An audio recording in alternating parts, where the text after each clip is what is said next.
అందరికీ నమస్కారాలు. ఈ పత్రికా సమావేశం వివరించిన విషయాలు, అవసరాలు, ప్రభుత్వం, పరిపాలన,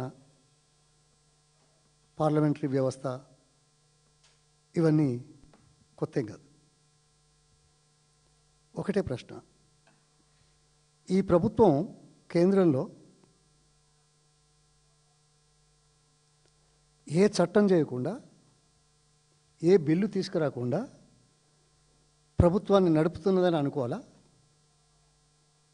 ఈ 2 సంవత్సరాల్లో కానీ గతంలో కానీ చేస్తున్నారా లేదా?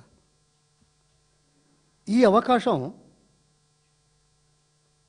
సరే, ప్రతిపక్షంలో ఉన్నాం లేకుంటే ఇండిపెండెంట్గా ఉన్నారు, ఏదో కానండి, ఎవరో ఒకరు పార్లమెంటరీ వ్యవస్థలో ఉన్న అవకాశాన్ని తీసుకొని ప్రభుత్వం దృష్టికి తీసుకుపోవాల్సిన దౌర్భాగ్యం ఎందుకు వచ్చిందని అడుగుతున్నా. I'm sorry. So you're not serious, you're not sincere, you're not for it. That's what we are trying to expose to the people, your governance methods, your priorities. This has been discussed many times. It's not today. The dramas played by the state government, we all know. Even before they started playing dramas, we exposed how it is possible.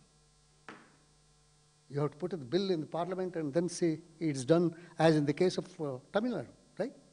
So the entire country must have that kind of opportunity to do it. So neither they have the interest, nor they have the, this thing. So the pressure has to be mounted. That's why all of us, all political parties, irrespective of this thing, they have to come together to press the government to see that the bill is passed at the earliest. You don't have to wait for that. You can make amendments after whatever you are trying to find out about the population. Why not? You can do it later. Do it first. Give the opportunity. Let not the opportunity be taken by somebody else. The income disparity in this country is the widest in the world. Don't you know that? Why it's happening? Because you're silent. You're inactive. You're not bothered. Is it not true? Yeah. We want you to be active. You want to be, we want, okay, you have the government, you have the time. We don't, question that. It's a democratic process. You have come. Whichever way you have come, we know. That's a different one. ఇక్కడో రకంగా అక్కడో రకంగా అవసరానికి తగ్గట్టుగా రాజకీయ ఎత్తుగడలతోటి, రాజకీయ పొత్తులతోటి ఒకసారి ఇట్లా ఒకసారి ఎట్లా చేస్తున్నారు. నువ్వేం చేసినా ప్రజలకు ఏం చేస్తున్నావు అనేది మేము అడుగుతున్నాం, అంతే కదా. అత్యధిక శాతం ఉన్న జనాభాకు చేయాల్సిన అత్యంత అవసరమైన విషయంలో ఈ దురదృష్టం ఎందుకు వస్తున్నది? మీ రాజకీయ ఎత్తుగడలు మేము అంటాం లేదా? అత్యంత ఎక్కువ ప్రజానికానికి కావాల్సిన అవసరాలను పక్కన పెట్టడం ఏమిటి అనే ప్రశ్న అడగకూడదా? చాలా చేశారు, ఏదో అప్పుడెప్పుడో అన్నారు కదా, 6 ఏళ్ళు పరిపాలించారు కానీ ఒక్క ఓటు ఏవో 2 3 ఇచ్చారు, ఈ 2 పక్కకు పెట్టారు. వాస్తవమే కదా. ఈ నిర్లక్ష్యం కానీ, దీన్ని ఏమంటాం మనం, డిస్క్రిమినేషన్, ఈ డివిజన్ ఎందుకయ్యా? So I'm glad A private bill has come. It's a slab on the face of the ruling coalition or ruling government, whichever it is. Why you have given this opportunity to a private member for a private bill? I'm sorry. So the process has to continue. The education, inspiring people, making people come together for the good cause. So that's why we are doing it. KCR గారు చేశారు 2014 రాగానే 3 మాసాలే అనుకుంటా.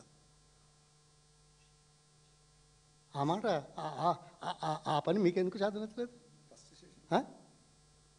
అవునా? అదే చేయమంటున్నాం. మరోసారి గుర్తు చేస్తున్నాం. మరోసారి గుర్తు చేయడం కాదు, ఇది ప్రజలకు చేరే విధంగా చేసేదాకా ప్రజల వెంట ఉంటాం, ప్రజల కోసమే పనిచేస్తాం. ప్రజా గొంతును వినిపించడానికి ప్రజాస్వామ్య పద్ధతిలో పార్లమెంట్లు మరి అసెంబ్లీలు వాడుకుంటాం. అది ప్రజల కోసమే. రాజకీయం దేనికే?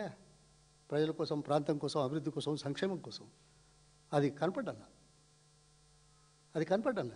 స్వార్థ ప్రయోజనాల కోసం. ఇక చాలా ఉన్నాయి మాట్లాడేది. మనం అందరం మాట్లాడాం, ఇంకా మాట్లాడతారు. కానీ this will continue until the bill is passed, until justice is done to the majority of the people of this country. No rest. Different forums, different ways of communicating, different ways of organizing to see that the government wakes up. Thank you.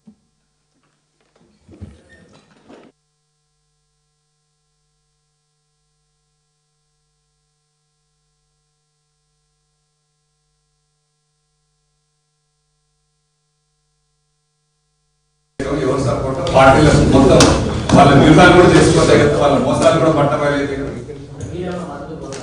ఖచ్చితంగా పోతాం.